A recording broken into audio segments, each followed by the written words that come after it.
হযরত ওমর ফারুক ইশার সালাত পড়ে ঘুমিয়ে পড়লেন। কিছুক্ষণ ঘুমানোর পরে দেখা যায় হযরত ওমরকে কে যেন ডাকতেছে, হাউমাউ করে কাঁদতেছে আর ডাকতেছে। ওমর লাফ দিয়ে উঠলেন, উঠে জিজ্ঞাসা করলেন, কে তুমি? তুমি আমাকে কেন ডাকলা? আর তুমি বা কেন কান্না করো? আমি তো ঘুমিয়েছিলাম, তোমার কি বিপদ হয়েছে বলো? আগন্তুক লোকটা বলতেছে, ওমর রে, আমি দুনিয়ার সাধারণ মানুষ না, আমি হলাম শয়তান। কি কয়? কি কয়? শয়তান, তুমি আমার ডাকতেছো কেন আর কাঁদতেছো কেন? তোমার পায়ে ধরি, তাড়াতাড়ি উঠো। ওমর কো, শয়তান আমার পায়ে ধরে তাড়াতাড়ি উঠো, এমন কাম তো করার কথা না। আমি উঠবো কেন? ভাই এই যে ওযুর পানি আনছি, ওযুটা করো।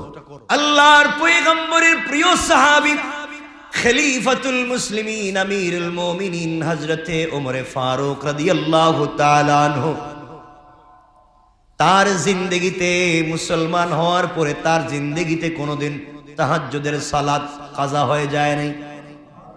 আল্লাহু আকবার বলেন। তারাও ছিলেন মানুষ, আমরাও মানুষ। তারা জিন্দেগিতে কত কষ্ট করেছেন, খাবার নাই, থাকবার ঘর নাই, পরবার মতো কাপড় নাই, দিন রাত যুদ্ধের ময়দানে কাটাইয়া দিয়েছে। এই মানুষগুলাকেও শয়তান ধোঁকা দিতে পারে নাই। তার জিন্দেগিতে কোনোদিন তাহাজ্জুদের সালাত কাজা হয়ে যায় নাই। আল্লাহর রাসূলের প্রিয় সাহাবী হযরত ওমর ফারুক রাদিয়াল্লাহু তাআলা আনহু ঘুমিয়ে পড়লেন এক রাত্রে, তাহাজ্জুদের সালাত পড়তে পারলেন না। শয়তান ভিন্ন ঘটনা, লম্বা একটা ঘটনা আছে, আমরা ঘটনার দিকে যাচ্ছি না। শয়তান তাকে এমন করে কবজা করলো, তিনি তাহাজ্জুদের সময় উঠতে পারলেন না। ফজরের সালাতে মসজিদে চলে গেলেন, আর এমন করে হাউমাউ করে কান্না শুরু করলেন। সেজদায় পড়ে, সেজদার থেকে ওমর মাথা উঠায় না, আল্লাহকে ডাক দিয়া বলেছে, আল্লাহ, শয়তান আমাকে ধোঁকা দিয়েছে, আমি আজকে তাহাজ্জুদের সালাত পড়তে পারি নাই।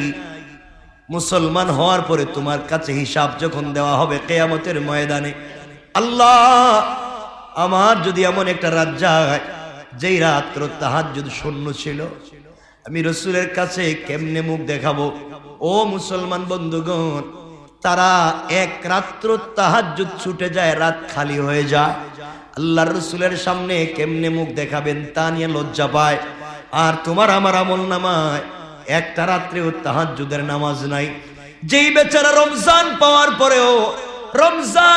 পরেও রমজানের রাত্রে তাহাজ্জুদের সালাত পড়তে পারলো না, মনে করবেন এর পিছনে কিন্তু টাটকা শয়তান লেগে আছে। কথা বলেন না কেন? কেন রে বাবা তুমি নামাজ পড়তে পারলে না? এত সুযোগ দেওয়া হলো। আল্লাহ বললেন, গোলাম রে, তোর জন্য 8টা জান্নাতের দরওয়াজা খুলে দিলাম, জাহান্নামের দরওয়াজা বন্ধ করে দিলাম, শয়তান রে শিকল লাগাইয়া দিলাম। এত কিছুর পরেও তুই তাহাজ্জুদের নামাজে উঠলে না। শয়তান রে দোষ দিয়া লাভ নাই, যে শয়তান তোরে ঘুম পড়াইয়া রাখছে, শয়তান রে তো আমি শিকল দিয়া বেঁধে রাখছি, এরপরেও কেন তুই আজকে উঠলে না? পুরা 11 মাস তুই আমাকে বলছিস, আল্লাহ, তাহাজ্জুদের সালাত আমি পড়তে পারি নাই, আল্লাহ, 5 ওয়াক্ত নামাজ আমি ঠিক মতো পড়তে পারি নাই, ভালো ভালো আমল করতে পারি নাই। তুমি আমাকে বলেছো শয়তান ধোঁকা দিয়েছে, শয়তান তোমাকে নাফরমানি করিয়েছে, এই জন্য তুমি নেক আমল করতে পারো নাই। আমি আল্লাহ বুঝতে পেরেছি, আমার বান্দারা পুরা 11 মাস শয়তানের ধোঁকায় পড়ে নেক আমল করতে পারলো না।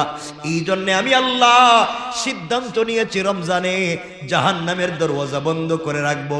যেই শয়তান 11 মাস আমার বান্দাকে ধোঁকা দিয়েছে, ওই শয়তানকেও শিকল দিয়ে বেঁধে রাখবো। এরপরেও দেখি না আমার বান্দা একটা মাস আমার কদমে আসে কিনা। ও গোলাম, শয়তানকে শিকল দিয়ে বেঁধে রাখবার পরেও তুমি রমজানের রোজা ঠিক মতো রাখতে পারলে না, 5 ওয়াক্ত সালাত পড়তে পারলে না, তাহাজ্জুদের সালাতে রাত্র বেলা দাঁড়াতে পারলে না।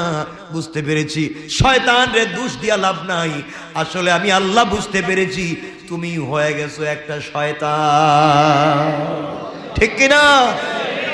তুমি সারা 11 মাস আমাকে বলেছো আল্লাহ শয়তানের কারণে রোজা রাখতে পারি নাই, শয়তানের কারণে তাহাজ্জুদ পড়তে পারি নাই, শয়তানের কারণে ভালো কাজ করতে পারি নাই। ও আল্লাহর গোলাম, আল্লাহ বলছেন রমজানে তো সব বন্ধ করলাম, এখন তোরে ধোঁকা দিল কে? কথা বলেন না কেন? এখন তোমাকে ধোঁকা দিয়েছে কে? কারণ রমজানে তো শিকল বন্দি শয়তান, রমজানে জাহান্নামের দরওয়াজা বন্ধ, এরপরও তোমাকে ধোঁকা দিল কে? বুঝতে পেরেছি আসলে তুমি নিজেকেই ধোঁকা দিচ্ছ। হযরত ওমর ফারুক রাদিয়াল্লাহু তাআলা আনহু ফজরের তাহাজ্জুদের সালাত পড়তে পারলেন না। ফরজ নামাজের কথা বলছি না, তাহাজ্জুদের সালাত কিয়ামুল লাইলের কথা বলছি। হযরত ওমর সিজদায় পড়ে সারাদিন কান্না করলেন, এত কান্না করলেন, রোজা রেখে ফেললেন, সিজদায় পড়ে বলছেন আল্লাহ, আমি ওমরকে কিয়ামতের দিনে আমলনামা যখন পেশ করা হবে, যদি দেখা যায় একটা রাত্র তাহাজ্জুদের সালাত পড়ে নাই, আর আরেকজন গোলাম যদি ওই রাতে তাহাজ্জুদের সালাত পড়ে, আমি ওমরের চাইতে তার দাম বেশি। আয় আল্লাহ, কিয়ামতের দিন আমি বিপদগ্রস্ত হতে চাই না, আমি শয়তান ধোঁকা দিয়েছে, আজ আমি আর মাথা উঠাবো না। সারাদিন কান্না করলেন। আল্লাহ রাব্বুল ইজ্জত ওয়াল জালাল হযরতে ওমর ফারুক রাদিয়াল্লাহু তাআলা আনহু কান্নাকে এতটুকুন কবুল করে ফেললেন। পরের রজনীতে হযরত ওমর ফারুক ইশার সালাত পড়ে ঘুমিয়ে পড়লেন। কিছুক্ষণ ঘুমানোর পরে দেখা যায় হযরত ওমরকে কে যেন ডাকতেছে, হাউমাউ করে কাঁদতেছে আর ডাকতেছে। ওমর লাফ দিয়ে উঠলেন, উঠে জিজ্ঞাসা করলেন, কে তুমি? তুমি আমাকে কেন ডাকলা? আর তুমি বা কেন কান্না করো? আমি তো ঘুমিয়েছিলাম, তোমার কি বিপদ হয়েছে বলো? আগন্তুক লোকটা বলতেছে, ওমর রে, আমি দুনিয়ার সাধারণ মানুষ না, আমি হলাম শয়তান। কি কয়? কি কয়? শয়তান, তুমি আমার ডাকতেছো কেন আর কাঁদতেছো কেন? তোমার পায়ে ধরি, তাড়াতাড়ি উঠো। ওমর কো, শয়তান আমার পায়ে ধরে, তাড়াতাড়ি উঠো, এমন কাম তো করার কথা না। আমি উঠবো কেন? ভাই, এই যে অজুর পানি আনছি, অজুটা করো। আর জোরে বলেন আল্লাহ। ওমর বলে, আমি অজু করবো, তুমি পানি আনছো কেন? ভাই তাড়াতাড়ি তাহাজ্জুদের নামাজটা পড়েন, দেরি করেন না। কেন? শোনো, আমার জিন্দেগিতে এত বড় ভুল হবে আমি শয়তানে জানতাম না। তুমি যে কালকে তোমার আমি কত ফুসলাইয়া ভাসলাইয়া তাহাজ্জুদের নামাজ পড়তে দিলাম না, তুমি তাহাজ্জুদের নামাজ পড়ে নাই, কিন্তু দিনে যে তুমি তওবা করছো, একদিনের তওবায় 1000 রাত্রে তাহাজ্জুদের সওয়াব আল্লাহ দিয়েছে। আমি শয়তান এই ভুল আর করতে চাই না। এজন্য চিন্তা করছি, ঘুম থেকে উঠেই তোমার ছাড়বো আজকে তোমার এই সুযোগ দিতাম না। একদিন নামাজ না পড়ে 1000 মাসের সওয়াব, 1000 রাত্রে তাহাজ্জুদের সওয়াব পাইবা, এই সুযোগ আর নাই। আমি আইসা রাতের দরজা দাঁড়ায় রইছি, তোমার উঠাইয়া দিব। আল্লাহু আকবার বললেন না? আপনি লাইনে চলে আসেন, শয়তান আপনারে খুঁজবো, উঠাইয়া দেওয়ার জন্য খুঁজতেছে। চিন্তা করলেন নি? তাদের এক রাত ছুটে গিয়েছে। শয়তান বুঝতেছে এরা কি পর্যায়ে তাওবার ইবাদত করতে পারে। আল্লাহু আকবার। আমরা পারলাম না, পারবো তো ইনশাআল্লাহ? বলেন না ইনশাআল্লাহ? আমার বন্ধুগণ, কথাগুলো দিল দিয়ে শোনেন। তাইলে বলতে চাইলাম, আল্লাহ রাসূল সাল্লাল্লাহু আলাইহি ওয়াসাল্লাম বলে দিয়েছেন 5 নাম্বার রোজাদারের পুরস্কার, রমজানের শেষে শেষ রাতে রোজাদারের গুনাহকে মাফ করে দেওয়া হয়। শেষ রাত বলতে কোন রাত? কথা বলেন। ঈদের আগের রাত, রমজানের শেষ রাত, শাওয়ালের প্রথম রাত যেদিন হবে এর আগের রাত। এর আগের রাতে আপনারা কই থাকেন? এর আগের রাত্রে মসজিদে মুসল্লি নেই। কথা বলেন নাকি? শেষ রাত যেটা দেখবেন ইফতারের পরে যারা এতেকাফে ছিল হেরা গাট্টি গুল করছে, হেজাই তুমি যারা এতেকাফে বসছে হেরাও গাট্টি গুল লঞ্চ ধরতে হইব। কারণ শয়তান তো লঞ্চ নিয়ে দাঁড়ায় রইছে, শয়তান লঞ্চ নিয়ে দাঁড়ায় রইছে গুনার কাজে নিত। সবাই চলে যেতে চায় মসজিদ থেকে। আল্লাহ রাসূল সাল্লাল্লাহু আলাইহি ওয়াসাল্লাম বলেছেন এই রাত্রে মাফ করে দেন। সাহাবায়ে কেরাম বলছেন, কিলা ইয়া রাসূলুল্লাহ আহিয়া লাইলাতুল কদর? ইয়া রাসূলুল্লাহ, এটা কি লাইলাতুল কদরের রাত যেই রাত্রে সবাইকে মাফ করে দিবেন? রাসূল বলেন, কালা লা, না, লাইলাতুল কদরের রাত না। তখন তাহলে কি রাত? রাসূল সাল্লাল্লাহু আলাইহি ওয়াসাল্লাম বললেন, শ্রমিক কাজ শেষ করার পরে মজুরি যেই রাত্রে পায় এই রাতের কথা বলছি। তাহলে শ্রমিক মজুরি পায় কোন দিন? যেদিন তার কাজ শেষ হয়। কোন দিন কাজ শেষ হয়? তাহলে 30 তারিখ তার কাজ শেষ, ওর মজুরি পাওয়ার কথা না? এ রাত্রে আমরা কই? কেউ কেউ দাড়ি কাটার জন্য সেলুনে, দাড়ি কাটার জন্য কই, দাড়ি তো লম্বা হয়ে গেছে, এখন কাটতে পারলাম না, আজকে গিয়ে একটু কাইটে আসি। দেখেন কি পরিমাণ শয়তানি পাইছে লাগা। বউ বাচ্চারা নিয়ে মার্কেটে ধাক্কা ধাক্কিতে ব্যস্ত, কাপড় কিনতে ব্যস্ত। আপনি কিসের কাপড় কিনেন, জান্নাতের না জাহান্নামের? আপনি কোন কাপড়ের মার্কেটে গেছেন, জান্নাতের না জাহান্নামের? আপনার নামাজ নাই, রোজা নাই, তাহাজ্জুদ নাই, কাপড় কিনতে যাচ্ছেন, কাপড় পুরো মার্কেটে কিনেন। জান্নাতে যদি যেতে না পারেন, তোমার আমার লাইফের কোনো সফলতা নাই, ঠিক কিনা? জান্নাতে যদি যেতে পারলাম না, তোমার আমার লাইফের কোনো আর কোনো সুযোগ নাই। এই জন্য 5টা সুযোগ বলে দিলাম। এক, রাসূল সাল্লাল্লাহু আলাইহি ওয়াসাল্লাম বলেছেন, রোজাদারের মুখের গন্ধ আল্লাহর কাছে মেশকে আম্বরের মতো বা চাইতেও দামি। 2 নম্বর, সমুদ্রের মাছ রোজাদারের জন্য দোয়া করে। 3 নম্বর, রোজাদারের জন্য প্রতিদিন বেহেশতকে সাজিয়ে দেওয়া হয়। 4 নম্বর, রমজানে শয়তানকে শিকল বন্দি করে রাখা হয়, গুনার দরওয়াজা বন্ধ করে দেওয়া হয়, মানুষকে মাফির সুযোগ করে দেওয়া হয়। 5 নম্বর, রমজানের শেষ রাতে পুরা রোজাদারদেরকে মাফ করে দেওয়া হয়। সুবহানাল্লাহ বলেন। আল্লাহ আমাদেরকে কবুল করো, বলেন আমিন।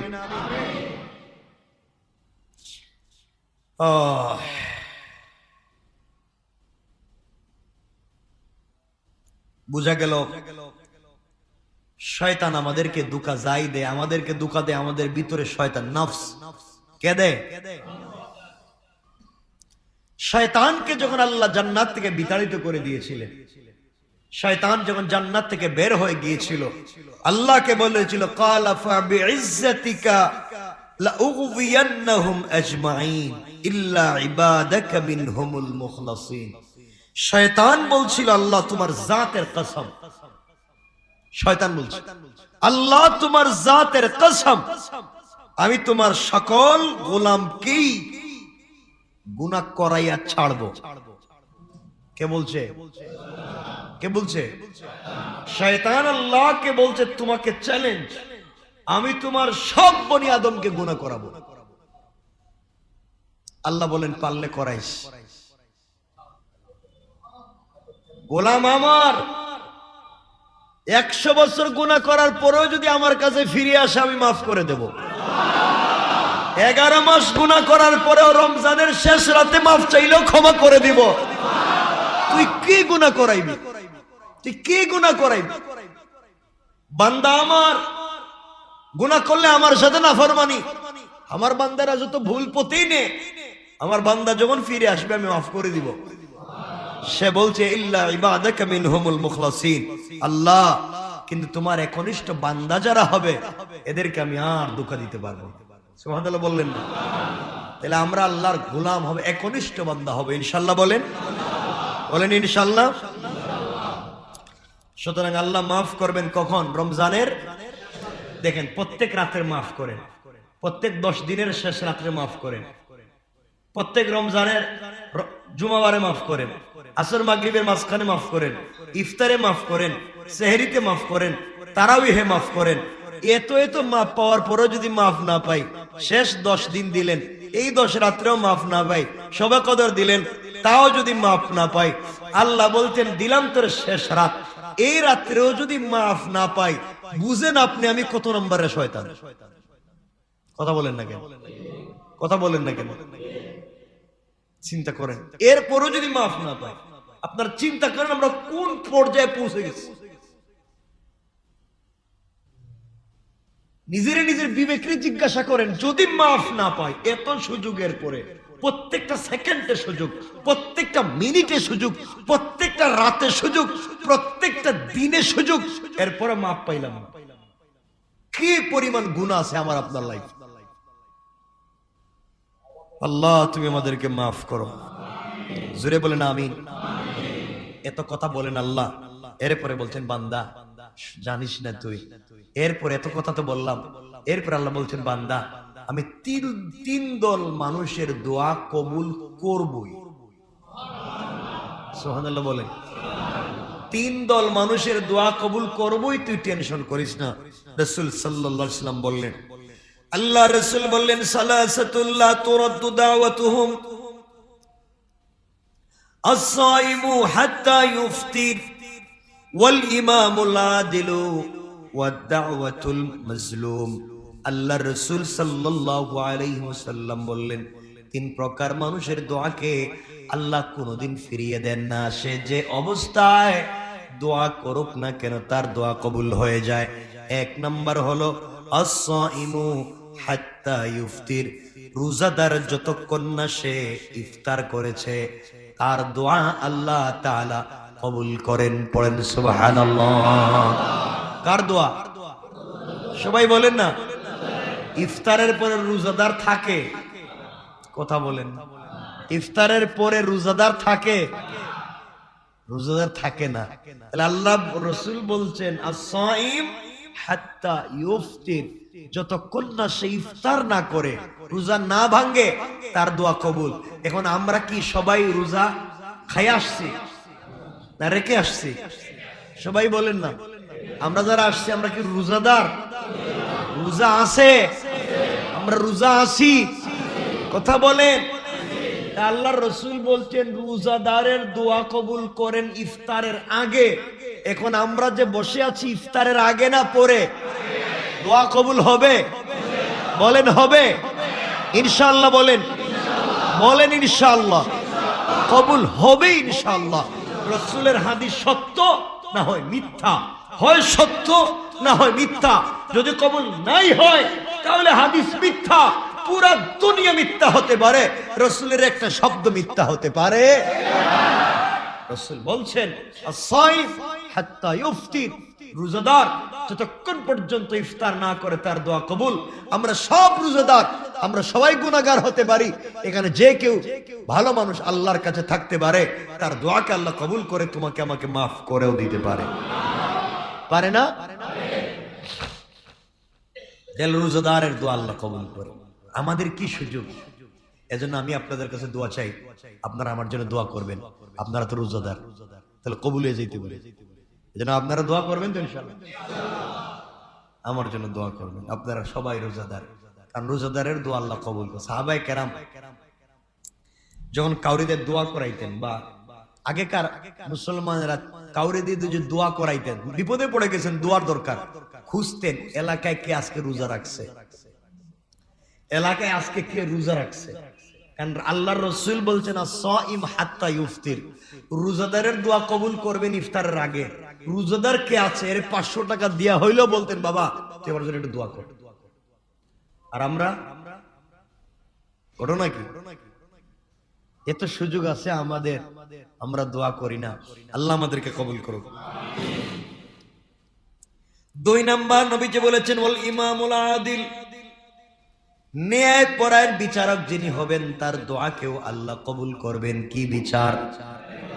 ন্যায় পরায়ণ বিচারক যিনি হবেন, যিনি টাকার বিনিময়ে বিচার করেন না, ভুয়া সাক্ষ্যের ভিত্তিতে বিচার করেন না, টাকা নিয়ে বিচার করেন না, পাবলিকরে ঠকাইয়া বিচার করেন না, এমন বিচারক যিনি হবেন তার দোয়াকে আল্লাহ কবুল করবেন। ইমামুল আদিল, ন্যায় পরায়ণ বিচারক যিনি, তার দোয়া কবুল করবেন। 3 নম্বর রাসূল বলছেন ওয়া দাওয়াতুল মাজলুম, আর যেই বেচারা মাজলুম হবে, জালেম তার উপরে জুলুম করেছে, মাজলুমের দোয়াকে আল্লাহ ফিরিয়ে দিবেন না। এই জন্য যারা মাজলুম হাত উঠালেই রাসূল বলেছেন তার দোয়াকে কবুল করে নেবেন কে? সুবহানাল্লাহ জোরে বলেন। এই জন্য দোয়া, আমি আগেই বলেছি, দোয়া কবুল হয় 3 ভাবে। দোয়া কবুল হয় কয় ভাবে? আমাদের সময় কমে যাচ্ছে, আমরা সামনের দিকে নিতে চাই না। দোয়া কবুল হয় 3 ভাবে, এখান থেকে আমরা তাফসীর শুরু করব আজকে। দোয়া কবুল হয় কয় ভাবে? 3 ভাবে বান্দার দোয়া কবুল হয়ে থাকে, এবং রমজানে কেমনে কবুল হয়ে থাকে আমরা এটা নিয়ে আমরা আলোচনা শুরু করব। আপনি আল্লাহর কাছে চাইছেন আল্লাহ আমারে তুমি একটা বাড়ির মালিক বানায়া দাও রমজানে, আল্লাহ হয়তো আপনাকে আখেরাতে জান্নাতে কয়েক হাজার বাড়ির মালিকও বানায়া দিতে পারে রমজানে। এজন্য চাইতে গিয়ে কম চাইবেন না। আমরা এখান থেকে আজকের তাফসীর শুরু করবো, আল্লাহ আমাদের কবুল করুক। সকলে পড়ে না আমিন, আরো জোরে বলে না আমিন। আমরা একে অপরের জন্য দোয়া করব। আমি আপনাদের কাছে দোয়া চাই। রমজানের নামাজের পরে তাফসীর হবে, আপনারা